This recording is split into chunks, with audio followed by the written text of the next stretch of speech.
하나님 말씀 사도행전 13장입니다.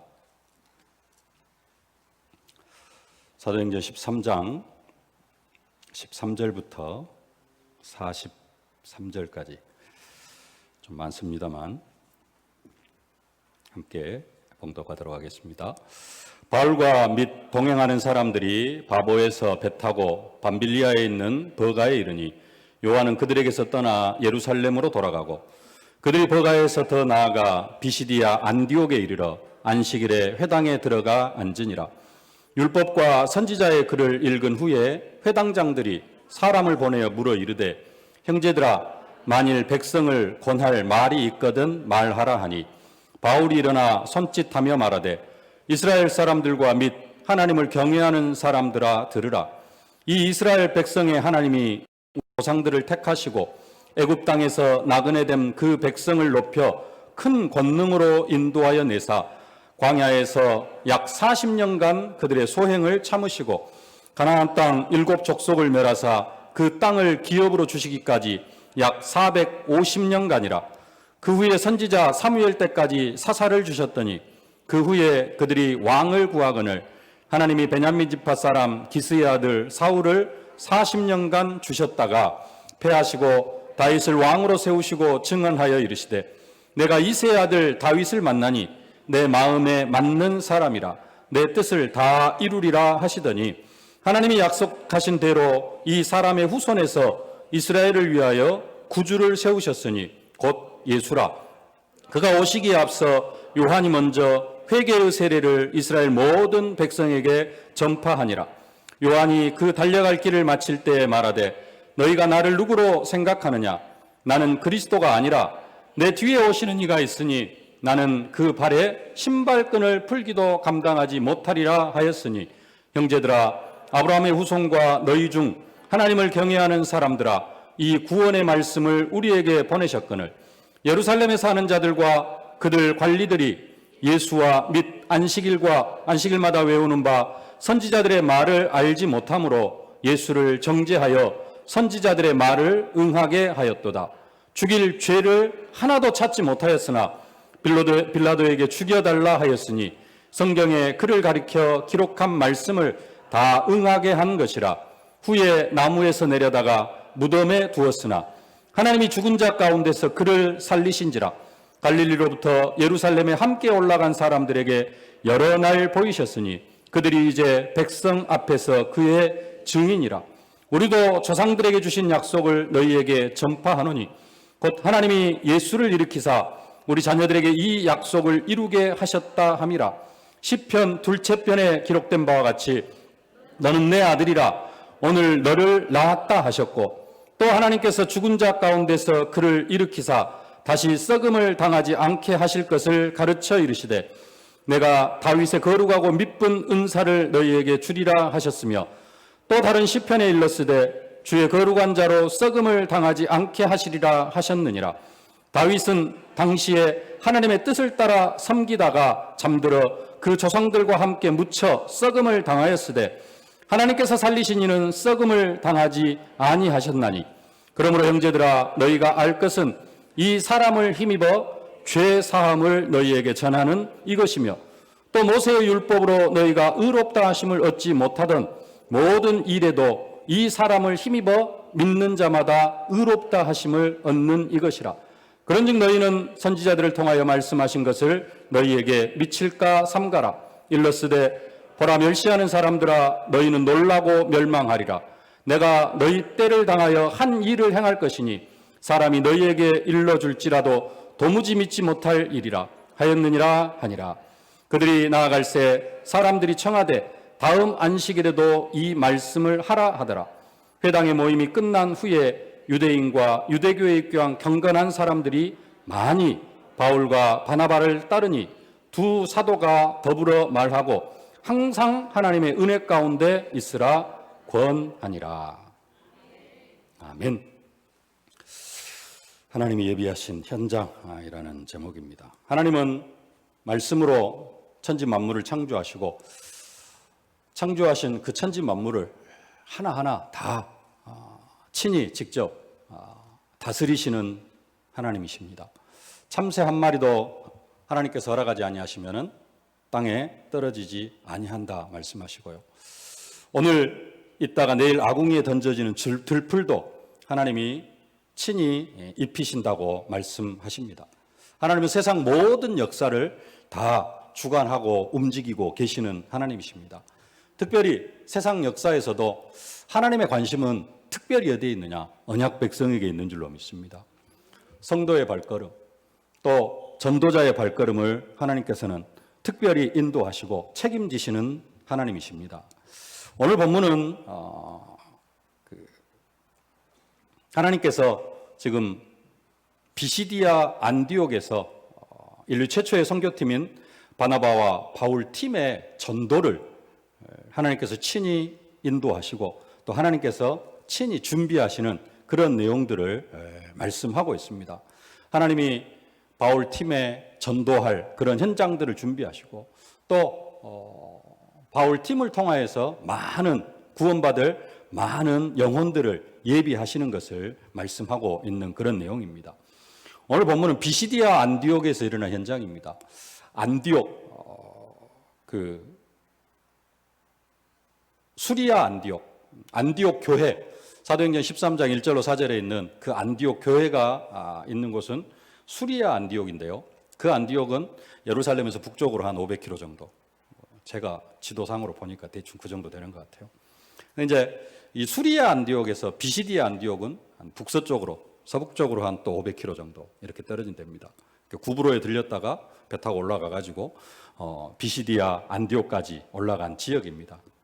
그곳에 갔는데 하나님께서 예비하신 현장, 바울과 바나바를 위하여서 하나님께서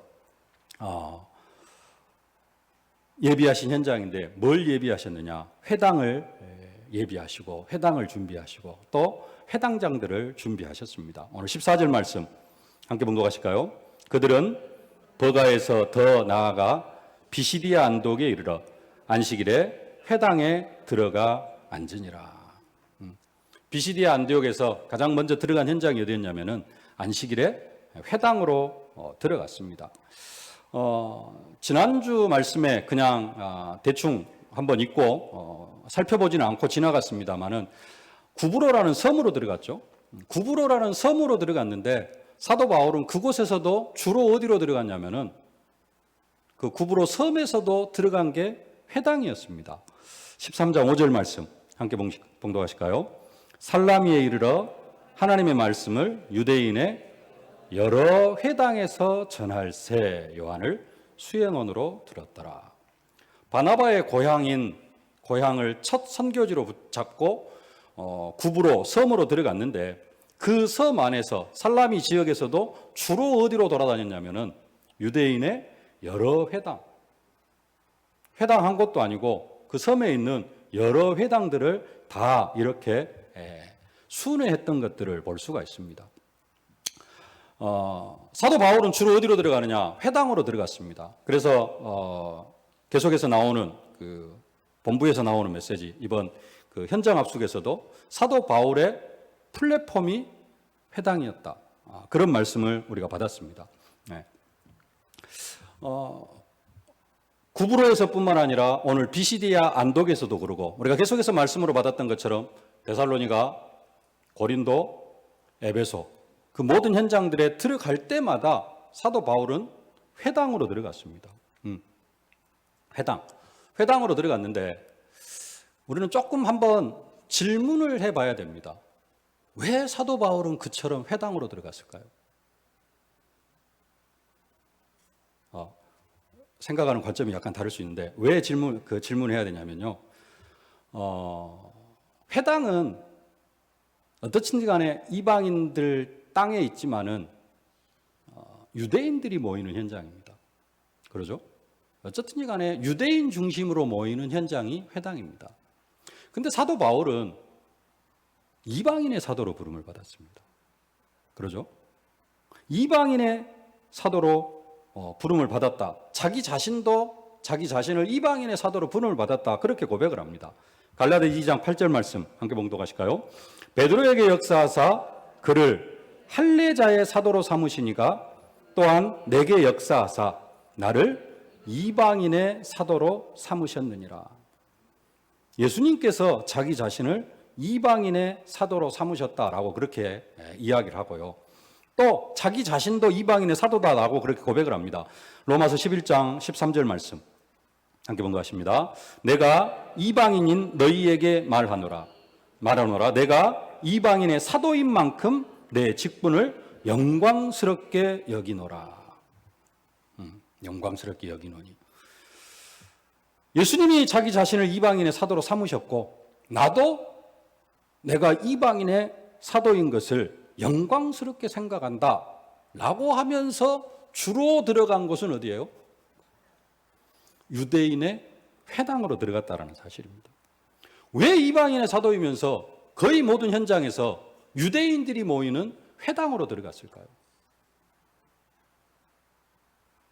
그냥 그러고 싶어서 그렇겠지 하면 이제 할 말이 없는데요. 근데 좀 특별한 부분입니다. 예수님이 사도 바울을 부르실 때는 이방인과 임금들과 그리고 마지막에 이제 이스라엘 사람들을 위한 택한 나의 그릇이다. 주는 이방인과 임금들을 위하여서. 그래서 어떤 면에서는 사도행전 13장 지난주에 봤던 부분에 있어서는 가장 처음 들어간 데가 회당이었지만은 결국은 총독, 서기오 바울 복음 전하고 뭐 이런 일들이 일어나는데요. 어쨌든 간에 그래도 이방인과 임금들과 마지막에 이스라엘 자손들을 위한 택한 나의 그릇이다라고 마지막에 이스라엘 자손들도 언급하고 있지만은 사도 바울 자신이 고백하는 것처럼 자기는 이방인의 사도입니다. 예수 믿는 사람, 유대인들한테도 나는 이방인의 사도다. 이런 부분들을 강조하면서도 사도 바울은 회당으로 들어갔습니다. 왜 회당으로 들어갔느냐? 지금 회당은, 지금 사도 바울이 들어간 회당은 이스라엘 땅에 있는 회당이 아니라 이스라엘 밖에 전 세계 지금 흩어져 있는 디아스포라 유대인들이 만든 회당입니다.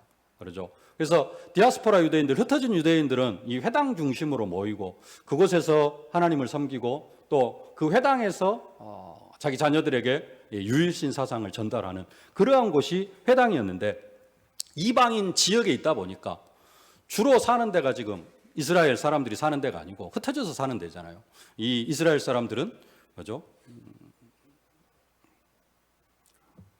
갑자기 생각이 안 나네 단어가. 이방인. 그 지역에 있어서 이방인. 그러니까 이민자들입니다. 그 지역에 정통 뿌리를 내린 사람 하지만은 그 지역에서 살아나온 사람들이라기보다는 왠지 이방인들. 그리고 광주 지역에도 30년, 50년 산 사람들도 있을 수 있습니다만은 그래도 외국인은 외국인이거든요. 그런 사람들이 세워놓은 회당. 근데 그 지역에 그 이방인 지역에서 회당이 세워지다가 보니까 이 회당에 누가 들어와요? 이방인 사람들도 함께 들어왔습니다. 이방인들도 함께 있었어요. 그래서 사도 바울은 그것을 플랫폼으로 이렇게 이용했던 것입니다. 오늘 본문 말씀인데요. 43절 말씀 함께 본거하십시다. 회당의 모임이 끝난 후에 유대인과 유대교에 입교한 경건한 사람들이 많이 바울과 바나바를 따르니 두 사도가 더불어 말하고 항상 하나님의 은혜 가운데 있으라 권하니라. 저기 빨간 글씨로 경건한 사람들이 그럽니다. 유대인과 유대교에 입교한 경건한 사람들이 얼마만큼? 많이. 저 경건한 사람들이 누구냐? 바로 이방인들입니다. 회당에는 누가 많이 있었어요? 이방인들이 유대교에 입교해가지고 거기에 많이 있었다라는 사실입니다.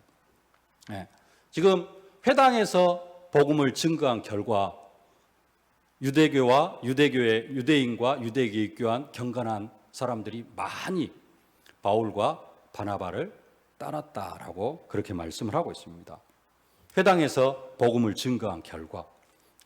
사도 바울은 1차적으로는 회당에서도 누구를 만날 수 있으니까 이방인들을 많이 만날 수 있기 때문에, 이 경건한 사람들을 많이 만날 수 있기 때문에 회당을 이용해서 그들에게 복음을 전했는데요. 그런데 그 뒤에 더 큰 결과가 나타납니다. 44절 말씀, 오늘 읽지는 않았는데 44절 함께 봉독하십시다. 그 다음 안식일에는 온 시민이 거의 다 하나님의 말씀을 듣고자 하여 모이니.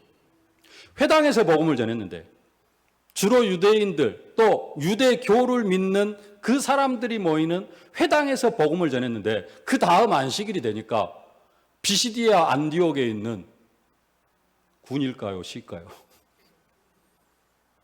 그 지역 온 시민이 거의 다 하나님의 말씀을 듣고자 하여 모였다라고 그렇게 말씀하고 있습니다. 이방인 복음화를 위하여서 사도 바울은 회당을 택했습니다.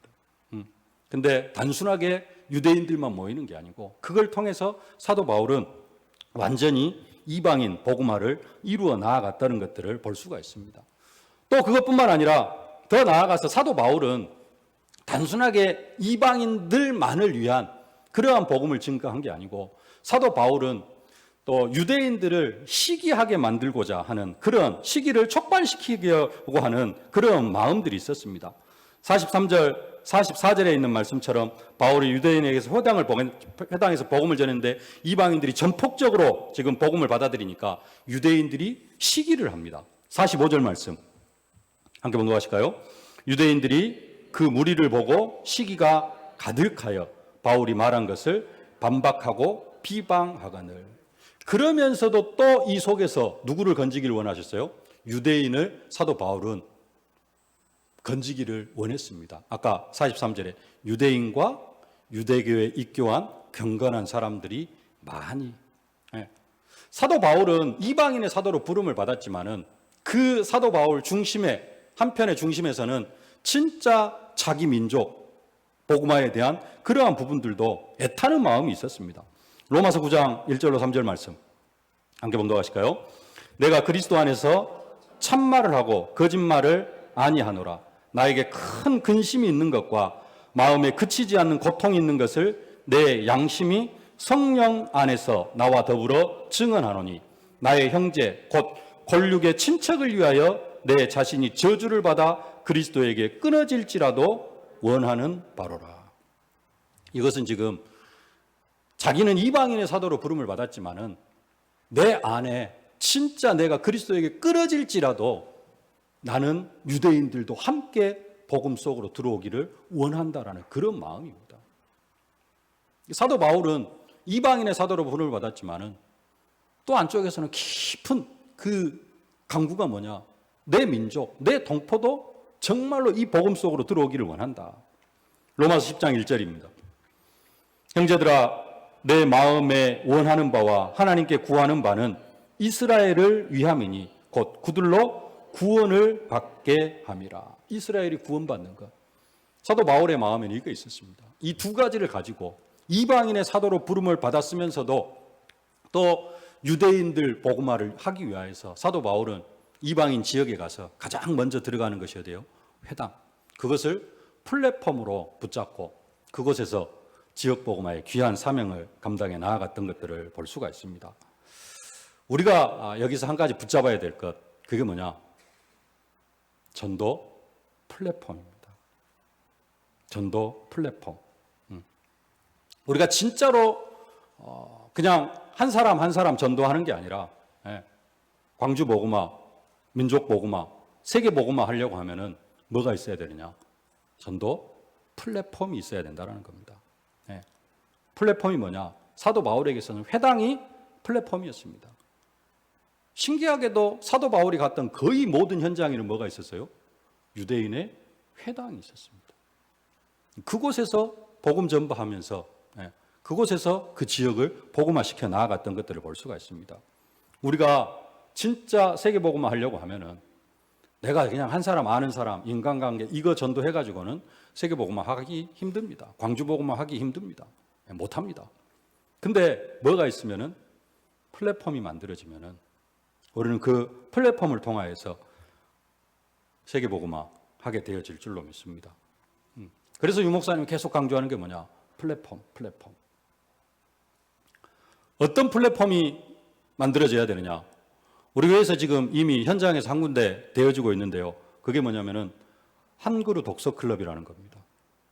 아시고 계시는 분들은 아시고 계시겠습니다만은 지금 윤정자 집사님 집에서 지난번까지는 우리 정재웅 전사님 지도하에 오늘 우리 전도사로 임명받은 우리 김은희 권사님, 김은희 전사님 쭉 하고 또 우리 주일학교 교사들, 대학 청년들 한 15명 되나요? 교사 선생님들이 많은 청년들이 청년들과 우리 선생님들이 거기에 이렇게 일주일에 1시간입니다만은 15주에 한 번 정도, 1시간 정도 이렇게 시간을 투자해 가지고 그 지역에 있는 아이들을 모으는데 매주 오는 아이들은 한 20명 정도 됩니까?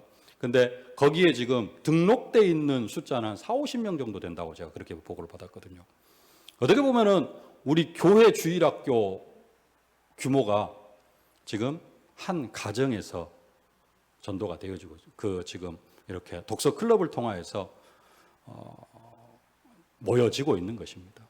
이게 윤정자 집사님 집 한 곳이 아니라 지역에 이거 뭘로 만들어져야 되느냐? 플랫폼으로 만들어져야 된다는 겁니다. 네. 진짜 우리 교회가 전도하고 선교하고 렘넌트 살리려고 하면은 렘넌트 살리는 플랫폼이 있어야 돼요. 그게 지금 좋은 모델로 하나 세워진 게 뭐냐면은 한 그루 독서 클럽입니다. 그곳에서는 뭐 한 그루 독서 클럽, 뭐 독서 이렇게 클럽으로 해가지고 진행되어지고 있는데 꼭 독서 클럽만 해야 되느냐? 다른 데서는 뭐 다른 것으로 또 해도 됩니다. 과외를 할 수 있으면 뭐 학업을 지도할 수도 있고 뭐 기능으로 이렇게 할 수도 있고 이런 한 그루 독서 클럽 같은 이러한 모임들이 광주 전역에 일어나게 되어지면은 렘넌트들이 살아나는 그런 역사가 일어나게 되어질 줄로 믿습니다. 이제 모델적인 것이 그거 하나밖에 없어서 그것만 말씀을 드립니다만은 그게 그런 것처럼 또 우리 김은희 전사님이 또 뭐 학교 현장에서 들어가고 하는 이런 사역들도 있습니다만은 그런 부분들이 이제 조금 구체화되어지면은 그런 부분들도 다 퍼뜨려 나갈 수 있겠죠. 이런 플랫폼들이 만들어져야 된다는 것이죠. 단순하게 그냥 한 사람 전도하고 교회 데려오고 이런 것들을 넘어서야 돼요. 사도 바울이 지금 그 전략을 쓴 겁니다. 모든 현장, 들어가는 모든 현장마다 회당을 파고들었어요. 또 한 가지 우리가 지금 플랫폼으로 삼으려고 하는 것이 다민족 한글 학교입니다. 지금 선교 문이 거의 막혔습니다. 해외를 나갈 수 없는 그런 상황입니다. 이게 언제까지 지속될지도 모르고요. 또 하늘길이 열린다고 해도 또 언제 닫힐지 모르는 재앙 시대가 지속되어진다면 이게 재앙의 시작인데 가면 갈수록 재앙이 더 심해질 텐데 그러면 계속해서 막히고 그러면 우리는 선교를 접어야 되느냐? 그게 아니고 갈 수 없다면은 와 있는 다민족들을 우리는 복음으로 정복해 나아가야 될 줄로 믿습니다. 다민족들이 가장 어려워하는 것 중에 하나가 이미 뭐 기능도 있고 뭣도 있는데 뭐가 안 되느냐? 언어가 안 돼요. 우리야 한글이 쉽지만은 외국 사람들에게는 한글이 이게 진짜 어려운 거거든요. 영어권에 있는 사람들은 뭐 영어 뭐 저런 다른 언어들이 쉬울 수 있습니다. 알파벳 쓰는 뭐 조금씩 바꾸고 뭐 이런 게 쉬울 수 있는데 이 한글이라는 것은 독특한 언어이기 때문에 한글이 진짜 어렵습니다. 그들에게 한글 공부로 다가가고 함께 복음을 전할 수 있다. 이게 한편으로는 우리의 플랫폼이 되어져야 될 겁니다. 지금 교회에서 다민족 사역으로 우리 김태성 전사님 이제 좀 있으면 본격적으로 사역을 시작할 거고요. 또 이미 사역이 시작이 되어졌습니다. 우리 김진숙 권사님, 박인숙 권사님, 박이순 집사님 이분들이 계속 지금 다민족 사역을 하고 있고요. 어느 정도까지 되어졌느냐? 지금 개인적으로 한글 교육을 실시하고 있습니다. 그러는 중에 이번 주 금요일이 한글날이잖아요. 그래서 한글 교육하고 있는 분들 지금 이번 주 금요일 날 교회로 다 모은대요. 한 7명 정도 모아서 송편도 만들고 뭐 이렇게 아마 행사를 진행할 것 같아요. 그럼 좀 관심 가지고 기도해 주시길 바랍니다. 어느 정도까지 되어져야 되느냐? 시작일 수도 있겠습니다만은 제 개인적인 생각으로는 뭐 237 나라에는 못 간다 할지라도 한 237개 한글 학교가 광주 전역에 쫙 빨리면은 그게 선교 플랫폼이 되어지고 전도 플랫폼이 되어질 거다. 그러면 언젠가 그들이 고국으로 돌아갈 때, 아니면은 그들이 잠깐 고국에 갔다 올 때, 그들을 통하여서 복음이 전파되어지고, 이런 부분들을 지금 기도하고 있습니다. 여러분들이 좀 기도하고 인도받아야 됩니다. 우리 세계로 교회가 세계로 나갈 수 없는 그런 상황이 되어졌습니다. 싱가포르, 기본적으로 싱가포르를 통하여서 동남아 복음화 되어져야 되고요. 그러나 우리 교회가 세계로 교회지 싱가포르로 교회는 아니거든요. 그래서 싱가포르는 기본적으로 싱가포르 복음화, 싱가포르를 통하여서 동남아 선교 되어져야 되고, 싱가포르뿐만 아니라 전 세계로 237 민족으로 5천 종족에게 우리는 복음을 증거해야 될 그러한 사명을 가지고 있는 교회입니다. 그것을 감당하려고 하면은 237 나라 다 갈 수 없습니다. 5천 종족 다 만날 수 없습니다. 와 있는 사람, 내 주위에 있는 사람, 가까이에 있는 이 다민족들 한글학교 시작해서 우리가 관계를 가져간다면은 이게 좋은 전도 플랫폼, 선교 플랫폼이 되어질 줄로 믿습니다. 우리가 이 축복을 누려야 될 줄로 믿습니다. 하나님께서 바울 일행을 준비하신 것은 회당뿐만 아니라 누구도 준비하셨느냐? 회당장까지 준비하셨습니다. 오늘 14절, 15절 말씀 함께 봉독하십시다. 그들은 버가에서 더 나아가 비시디 안디옥에 이르러 안식일에 회당에 들어가 앉으니라. 율법과 선지자의 글을 읽은 후에 회당장들이 사람을 보내어 물어 이르되 형제들아 만일 백성을 권할 말이 있거든 말하라 하니. 회당장이 바울 팀에게 묻지 않아도 어떤 면에서는 바울은 나가서 말을 할 그런 준비가 다 되어져 있습니다. 그것 때문에 사도 바울이 지금 회당에 들어갔습니다. 근데 그거 하기 전에 회당장이 직접 와서 사람을 보내가지고 백성들에게 권할 말이 있으면은 와서 말을 하라. 얼마나 좋은 기회입니까? 어떤 면에서는 이게 뭐예요? 하나님이 예비하신 현장이라고밖에 말할 수 없는 그런 현장입니다. 하나님은 선교 현장에 나아가는 바울 팀을 향하여서 회당을 준비하시고 거기에 또 회당장까지 준비하시고 그걸로 끝난 것이 아니라 많은 복음 받을 사람까지 준비하셨습니다. 48절 말씀 함께 봉독하실까요? 이방인들이 듣고 기뻐하여 하나님의 말씀을 찬송하며 영생 주시기로 작정된 자는 다 믿더라. 진짜 선교하려고 현장에 들어갔더니 하나님께서 현장도 예비하시고 복음 전할 수 있는 그러한 현장 예비하시고 회당장 예비하시고 거기다가 영생 주시기로 작정된 많은 사람들 하나님께서 작정해 놓으셨고 그들이 다 하나님께로 돌아오는 그런 역사가 일어났던 것들을 볼 수가 있습니다. 우리도 진짜 성령인도 받으면서 우리가 전도에 방향 맞춘다면은 하나님 우리 앞에 이런 회당, 회당장 또 구원받을 많은 사람들, 우리가 한 대로 한다면은 뭐 한그룹 독서 클럽 같은 그런 현장들 하나님께서 예비해 놓으시고 우리가 좀만 마음만 먹으면은 그런 부분들을 이끌어 갈 수 있을 겁니다. 또 한글 학교 개인적으로도 괜찮고 뭐 5명, 10명 모여가지고 한글 학교 진행하려고 마음만 먹는다면은 하나님은 이런 사람들 이미 현장에다 예비해 놓으시고 더 나아가서 구원받을 사람들까지 하나님께서 예비해 놓으신 줄로 믿습니다. 문제는 뭐예요? 마음이 없는 거고 믿음이 없는 거죠. 우리가 정말로 사도 바울 팀을 따라서 진짜 전도 속으로 들어갈 수 있기를 주님의 이름으로 축복합니다. 또 한 가지 우리가 언약으로 붙잡아야 될 것은 사도 바울 팀이 비시디 안독에서 전한 복음의 내용입니다.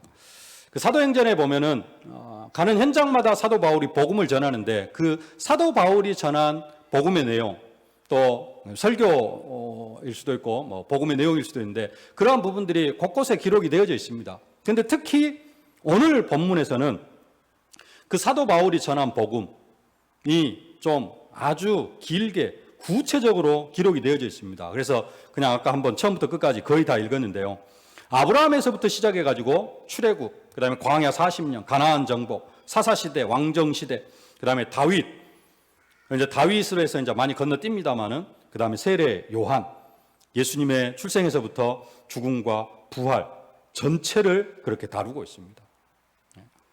어떤 사람은 지금 그 17절에 보면은 17절 이야기를 하면서 신학자들도 그렇게 이야기를 합니다. 출애굽, 6월절 출애굽부터 다루고 있다 그러는데 출애굽부터 다루고 있는 게 아니라 지금 아브라함에서부터 다루고 있습니다. 오늘 17절 앞에 분만 한번 볼까요? 이 이스라엘 백성의 하나님이 우리 조상들을 택하시고, 조상들을 택하시고 그 뒤에 이제 애굽 땅에서 나그네 된 그 백성을 높여 큰 권능으로 인도하여 내사, 이 뒤에가 출애굽인데 이 앞에 부분 우리 조상들을 택하시고, 이게 누구냐면은 아브라함, 이삭, 야곱을 택하셨다는 겁니다. 아브라함, 이삭, 야곱, 요셉. 양의 피로 구원받은 것도 중요하지만은 더 중요한 것은 뭐냐면은 믿음으로 구원받는 겁니다. 아브라함이 어떻게 구원을 받았어요? 믿음으로. 아브라함이 그를 믿으니 이를 그의 의로 여기셨다 그러거든요. 오늘 지금 사도 바울이 이 본문 지금 설교를 쭉 이야기하면서 궁극적으로 이야기하려고 하는 것은 뭐냐? 믿음으로 구원받는다라는 겁니다. 38절, 39절 함께 본거 가실까요? 그러므로 형제들아 너희가 알 것은 이 사람을 힘입어 죄 사함을 너희에게 전하는 이것이며 또 모세의 율법으로 너희가 의롭다 하심을 얻지 못하던 모든 일에도 이 사람을 힘입어 믿는 자마다 의롭다 하심을 얻는 이것이니라. 믿음으로 의롭다 하심. 이신칭이라 그러는데 믿음으로 의롭다 하심, 믿음으로 구원받는다는 사실을 증거하기 위한 것입니다. 사도 바울이 과거에는 뭐에 매여 있었어요? 율법에 매여 있었습니다. 근데 그것으로 구원받지 못하고 오직 믿음으로, 이 예수를 믿음으로 구원을 받는다. 그 시작이 뭐예요? 아브라함이 믿음으로 구원받은 것이다. 지금 이런 부분들을 쭉 이야기하고 있습니다. 그러면서 그 중에 이제 한 가지 오늘 따로 말씀드리려고 하는 것은 뭐냐면은 우리는 그냥 이게 무슨 의미인지 잘 모르고 넘어갈 수 있는데 오늘 말씀을 받는 유대인들 또 유대교에 입교한 그 경건한 사람들이 가슴에 딱 와 닿는 그러한 부분이 한 가지 있습니다. 그게 뭐냐? 세례 요한에 관한 이야기입니다. 오늘 쭉 이야기를 하는데 아까 아브라함 믿음으로 구원받고요. 출애굽 양의 피, 그 양의 피가 그리스도다. 또 다윗, 그 다윗의 왕권을 가지고 오신 분이 예수 그리스도다. 이런 의미들이 쭉 있습니다. 그 중에 우리는 그냥 쉽게 넘어갈 수 있는 것, 그게 뭐냐면은 세례 요한에 관한 이야기예요. 오늘 24절, 25절 함께 봉독하십시다. 그가 오시기에 앞서 요한이 먼저 회개의 세례를 이스라엘 모든 백성에게 전파하니라. 요한이 그 달려갈 길을 마칠 때에 말하되 너희가 나를 누구로 생각하느냐? 나는 그리스도가 아니라 내 뒤에 오시는 이가 있으니 나는 그의 그 발에 신발끈을 풀기도 감당하지 못하리라 하였으니. 세례 요한은 그리스도의 오실 길을 준비하는 그런 사람이었습니다. 그런데 우리가 그냥 아는 세례 요한, 그리스도의 오실 길을 준비한 사람, 보라 세상 죄를 지고 가는 하나님의 어린 양이로다 막 이렇게 선포한 그런 것보다도 이스라엘 백성들에게 있어서는 이 세례 요한이 사실은 엄청난 의미가 있습니다. 좀 다른 부분으로 들어가서 보면은요, 예수님께서 변해산에 올라가셨을 때 예수님의 얼굴이 해같이, 옷이 빛과 같이 희어지면서 모세와 엘리야가 예수님과 더불어 이야기하는 것을 베드로와 야고보와 요한에게 예수님께서 보여주시죠. 그때 베드로가 뭐라고 얘기합니까? 주여, 우리가 여기 있는 것이 좋사오니 주께서 원하시면 내가 여기서 초막 셋을 때 하나는 주님을 위하여, 하나는 모세를 위하여, 하나는 엘리야를 위하여 짓겠나이다. 그때 하늘에서 소리가 나죠. 이는 내 사랑하는 아들이요 내 기뻐하는 자라, 그의 말을 들으라. 하늘에 소리가 나니까 베드로, 야고보, 요한이 놀래가지고 땅에 엎드립니다. 예수님께서 두려워하지 말라 하니까 제자들이 딱 일어났는데 모세도 사라지고 엘리야도 사라지고 예수만 남았더라. 우리는 주로 이제 여기까지 봅니다. 그 뒤에 예수님께서 뭐라고 말씀하시느냐? 인자가 죽었다가 살아날 때까지는 너희가 본 것을 아무에게도 이르지 말라라고 이야기를 합니다. 너희가 본 것을 아무에게도 이르지 말라 이렇게 이야기를 하니까 그 뒤에 제자들이 묻는 이야기가 있습니다. 마태복음 17장 10절 말씀 함께 봉독합시다. 제자들이 물어 이르되 그러면 어찌하여 서기관들이 엘리야가 먼저 와야 하리라 하나이까?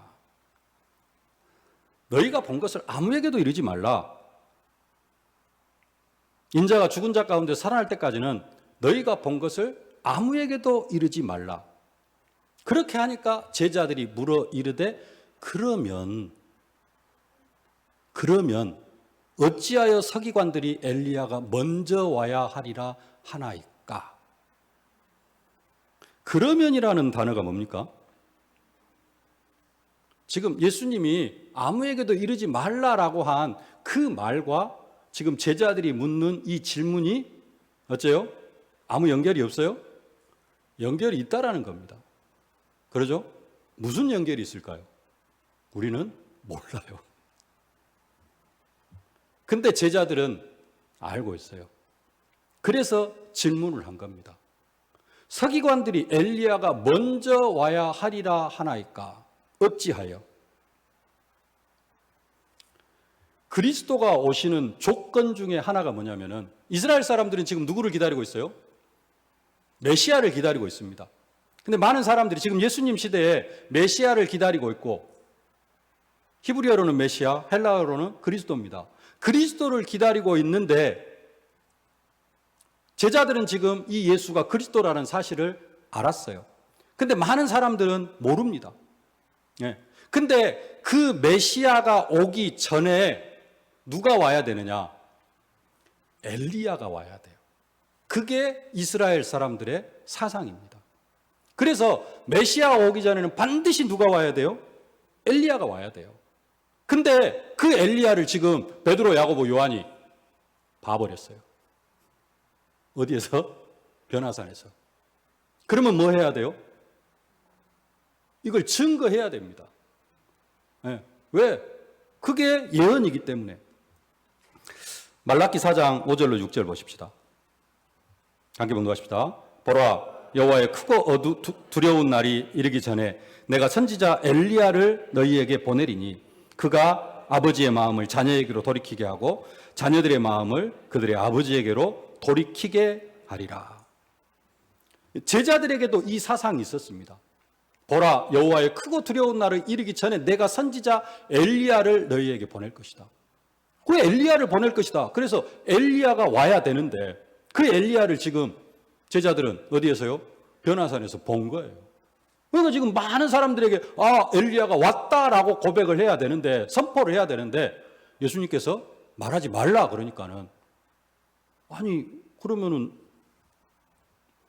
어찌하여 서기관들이 엘리야가 먼저 와야 된다라고 그렇게 했습니까? 이거 지금 선포해야 될, 많은 사람들에게 알려야 될 그런 내용이 아닙니까? 라고 묻는 겁니다. 그러니까 예수님이 뭐라고 대답합니까? 설명을 해주죠. 마태복음 17장 11절로 13절 함께 봉독하십시다. 예수께서 대답하여 이르시되 엘리야가 과연 먼저 와서 모든 일을 회복하리라. 내가 너희에게 말하노니 엘리야가 이미 왔으되 사람들이 알지 못하고 임의로 대우하였도다. 인자도 이와 같이 그들의 고난을 받으리라 하시니 그제서야 제자들이 예수께서 말씀하신 것이 세례 요한인 줄을 깨달으니라. 말라기에서 약속하신 엘리야가 누구예요? 사실은 세례 요한입니다. 그래서 세례 요한이 먼저 그리스도의 오실 길을 준비했고, 그리고 이제 그리스도께서 직접적으로 사역을 시작하신 겁니다. 그래서 유대인들에게는 뭐가 중요해요? 그 세례 요한이 엘리야다라는 사실이 중요한 사실입니다. 그것을 이야기할 때 이스라엘 유대인들은 그래? 그러면은 그 예수가 그리스도 맞네. 이렇게 믿음이 확 오는 거예요. 우리는 엘리야 사상이었기 때문에, 엘리의 기대 사상이었기 때문에 엘리야 이야기해도 뭔 말인지를 잘 모릅니다. 비시디아 안디옥에서 이 회당에서 지금 사도 바울의 말씀을 받는 그 많은 사람들은 아까 아브라함에서부터 시작해서 쭉 그 모든 부분들 하나하나가 다 뭐과 관련이 되어져 있어요? 그리스도와 관련이 되어져 있는 겁니다. 사실은. 그 중에서도 특별히 세례 요한에 관한 이야기도 그게 특별하다는 게 아니라 그 모든 부분들이 다 그리스도를 설명하는데 중요한 메시지가 되어진다는 거죠. 우리는 주로 현장에서 무슨 이야기 합니까? 우리는 현장에서 모세, 아브라함, 유월절 이런 이야기 별로 할 필요가 없습니다. 불신자들 완전 초신자 만나면은 우리는 주로 뭔 이야기 합니까? 물고기는 물속에, 나무는 땅속에, 사람은 하나님 안에. 어떤 면에서는 이거 한마디로 이렇게 뭔가 마음 문이 확 열리는 사람도 있습니다. 뭔 이야기를 하려고 하느냐? 우리가 지금 현장에서 너무 많이 듣고 또 많이 전하다가 보니까 복음 메시지 있잖아요. 영접 메시지. 이게 사실은 아무것도 아닌 것처럼 생각이 되어질 수가 있습니다. 근데 그 중에 하나가 불신자들에게는 그 딱 한 단어가 완전한 해답이 되어질 수 있어요. 우리는 불신자 6가지 상태 쭉 이야기를 합니다. 어떤 면에서는 우리가 불신자 6가지 상태를 쭉 이야기하는 것과 오늘 사도 바울이 아브라함에서부터 출애굽, 출애굽, 사사시대, 바울, 다윗 이런 이야기를 한 것이 지금 우리 현장에는 뭐가 맞아요? 불신자 6가지 상태가 맞다라는 겁니다. 이스라엘 백성들, 유대인들은 처음부터 뭘 배웠어요? 성경을 배웠습니다. 어려서부터 성경을 배웠어요. 그 성경에 약속하신 분이 누구다? 그리스도다. 우리는 현장에서 뭘 이야기하는 거예요? 불신자들은, 우리 주위에 있는 불신자들은 이런 이야기를 들어본 적이 없어요. 그렇기 때문에 우리는 그들의 과거의 역사, 우리의 과거의 역사, 그게 뭐예요? 불신자 6가지 상태. 그래서 우상숭배의 결과로 영적 문제가 찾아오는데 귀신이 보인다. 여기에 충격받는 사람도 있습니다. 왜? 귀신 계속해서 보고 있는 사람도 있거든요. 그 영적 문제로 사람이 자살해 줍니다. 자살? 여기에 딱 충격을 받고 마음을 확 여는 사람, 그런 사람도 있습니다.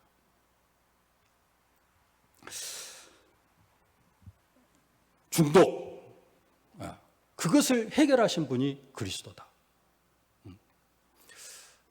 우리도 이미 거기에 대한 완전한 해답을 얻었고 또 그런 부분에 충격을 받고 우리가 이 복음 속으로 들어왔는데 우리는 이제 너무 많이 듣고 너무 많이 이렇게 전하다가 보니까 그게 그냥 조금 식상해질 수도 있고 전할 때는 그냥 쭉 생각 없이 그냥 쭉 전할 수도 있는데 그러나 불신자들에게는 그게 생명이 되어진다는 겁니다. 한 40년, 50년 신앙생활 해가지고 종교생활한 그런 장로님을 현장에서 만났다. 그러면은 한 3대 이렇게 내려와고 5대 내려와가지고 종교생활한 장로님을 현장에서 만났는데 이분이 구원의 확신이 없다.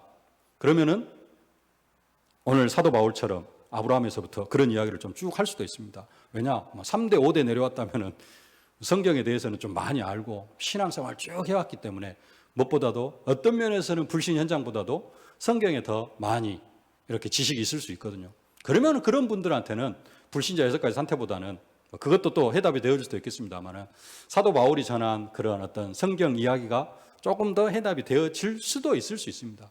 그러나 우리가 알고 있는 그 불신자 6가지 상태라든가 신자가 받은 7가지 축복, 그게 우리가 만난 사람들에게는 완전한 해답이 되어진다는 사실, 우리가 그것을 우리는 가슴에 담아야 될 줄로 믿습니다. 말씀을 맺겠습니다.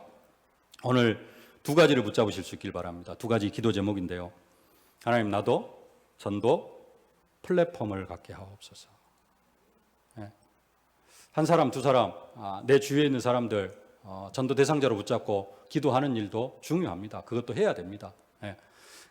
그러나 그것 가지고는 우리가 진짜 세계복음화 또 광주복음화 할 수 없습니다. 진짜 광주복음화 하려고 하면은 아까 지금 한그루 독서클럽 같은 하나의 예입니다만은 다민족 한글학교 이런 부분들 또 더 많은 부분들을 우리가 좀 생각해야 되는데 실예가 없기 때문에 그 2가지만 이야기를 드렸습니다만은 내 기능에 맞는 내 전문성에 맞는 하나님 그런 전도 플랫폼을 지금부터 준비하게 하여 주옵소서. 기도하게 하여 주옵소서. 이게 5년이 걸려도 우리는 기도로 준비해야 됩니다. 10년이 걸려더라도 준비해야 됩니다. 아니, 우리 대에서 못할 그러한 전도 플랫폼일 수도 있습니다. 내 후대, 내 자녀들이 할 수 있는 그런 플랫폼일 수도 있습니다. 그러나 우리는 그걸 놓고 기도해야 됩니다. 안 하면은 그만큼 늦춰질 수밖에 없습니다. 하나님, 내가 할 수 있는 나의 전도 플랫폼은 뭡니까? 사도 바울은 전도 플랫폼으로 모든 현장에 들어갈 때마다 거의 회당을 중심으로 들어갔는데, 하나님, 그런 전도 플랫폼을 내가 갖게 하여 주옵소서. 또 한 가지는, 내가 가진 영접 메시지는 저 현장에 있는 사람들에게 정말로 필요하고 완전한 해답이 되어지는 그러한 메시지입니다. 하나님, 내가 이 복음을 전하게 하여 주옵소서. 우리는 너무 많이 들었기 때문에 별것 아닐 수 있지만, 이스라엘 오늘 세례 요한의 이야기가 어떤 면에서는 우리에게는 아무 의미 없이 들려질 수 그렇지는 않지만, 그래도 별로 그렇게 중요하지 않게 여겨지지만은 이스라엘 사람들에게 너무나 중요한, 그리스도를 증명하기에 너무나 중요한 것인 것처럼 우리가 알고 있는 불신 6가지 상태, 거기에 대한 해답이 그리스도다. 이것이 지금 저 방황하고 있는 불신자들에게는 진짜 생수요, 완전한 인생의 해답이라는 사실. 하나님, 우리가 이 복음을 전하게 하여 주옵소서. 이 두 가지 기도 제목을 붙잡고 응답받는 저와 여러분들이 되어질 수 있기를 주님의 이름으로 축복합니다. 살아계신 아버지 하나님, 은혜와 사랑을 진심으로 감사를 드립니다. 전도자 사도 바울을 위하여서 하나님 회당을 예비하시고 회당장을 준비하시고 구원받을 많은 사람들을 준비하셨던 것처럼, 하나님, 우리 앞에도 하나님 전도 플랫폼을 준비하시고 또 구원받을 많은 사람들을 이미 준비하신 줄로 믿습니다. 그러나 아버지 하나님, 우리가 전도에 관심이 없어서, 또 하나님 전도에 관심이 있지만은 다른 것으로 우리가 전도를 하려고 하고 있기에 우리가 이 중요한 현장들을 보지 못하고 있지는 않습니까? 하나님, 정말로 하나님이 원하시는 전도 플랫폼을 갖게 하여 주시옵소서. 또한 우리는 이미 너무나 많이 듣고 그래서 식상화되어져 있는 그러한 메시지이지만, 하나님, 우리가 가진 영접 메시지, 구원의 길, 아버지는 이 메시지가 불신자들에게는 완전한 인생의 해답이 되어지는 줄로 믿습니다. 아버지는 이 복음을 하나님, 때를 얻든지 못 얻든지 증거하는 저희들이 되어줄 수 있도록 은혜로 함께하여 주시옵소서. 그래서 정말로 이 시대에 세계복음화에 귀하게 쓰임받는 전도자들이 다 되게 하여 주옵소서. 예수님의 이름으로 기도하옵나이다. 아멘. 만왕의 왕이 되신 우리 구주 예수 그리스도의 은혜와 우리 아버지 하나님의 무한하신 사랑하심과 우리를 땅끝까지 증인으로 만들어 가시는 성령의 충만하신 역사가 사도 바울처럼 나도 전도 플랫폼을 갖기를 원하며, 내가 가진 영접 메시지가, 구원의 메시지가 현장의 모든 사람들에게 가장 필요한 메시지임을 알고 이 복음을 모든 사람들에게 증거하기를 소망하는 모든 전도자들 머리 위에, 저들의 가정과 자녀, 현장, 산업, 기도 제목 위에 이제로부터 영원토록 항상 함께 계실지어다. 아멘.